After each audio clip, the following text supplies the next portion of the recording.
Bonjour, aujourd'hui pour la petite bulle de vie, j'avais envie de vous parler des messages implicites que l'on transmet par notre attitude. Alors parfois notre attitude de sauveur, alors que ce soit sauveur avec nos amis, avec notre compagnon, avec nos enfants, vont transmettre le message implicite que, eh bien, il y aura toujours quelqu'un pour faire, pour être là, pour aider. Alors quand c'est notre conjoint, quand c'est nos amis, il n'y a pas de souci. Mais quand c'est nos enfants, là c'est différent. Dans le sens où, dans le côté éducatif, qu'est-ce qu'on transmet à nos enfants dans le fait d'être sauveur?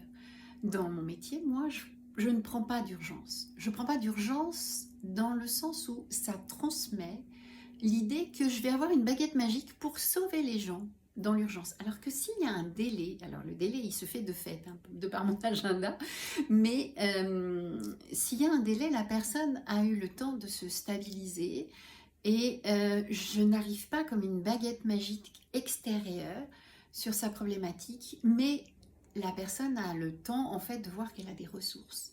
Eh bien c'est du même ordre, c'est-à-dire qu'en fait pour nos enfants, si on est dans le côté sauveur, où on veut faire à leur place, on veut aller au-devant, on veut faire pour, eh bien, on ne va pas leur laisser le temps d'aller chercher à l'intérieur les ressources pour qu'ils trouvent eux-mêmes la solution ou pour qu'ils trouvent en fait des ressources différentes, pour qu'ils aillent chercher quelque chose qui leur correspond. Quand on dit de l'ennui vient le désir, c'est laissons nos enfants s'ennuyer un peu. Ne leur apportons pas toujours une nourriture intellectuelle ou manuelle ou des activités. Ça va être aussi d'aller les laisser s'ennuyer pour qu'ils aillent chercher en fait une manière de fonctionner différemment et d'aller chercher leurs ressources, que ça ne leur vienne pas de l'extérieur tout le temps. Il y avait eu une expérience en fait qui était faite de laisser les enfants dans une pièce vide, c'était en maternelle, juste les adultes étaient là dans la surveillance de la bienveillance, mais pour qu'ils inventent des jeux, pour qu'ils aillent eux-mêmes à l'intérieur d'eux pour chercher des jeux pour se distraire, et pas toujours des jeux qui soient des jeux matériels, mais trouver des nouvelles manières d'interagir.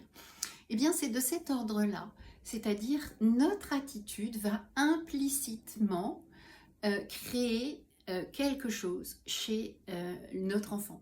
Donc allons voir, ou chez notre patient pour ceux qui sont thérapeutes, mais regardons ce que l'on envoie comme signaux par notre attitude. Voilà.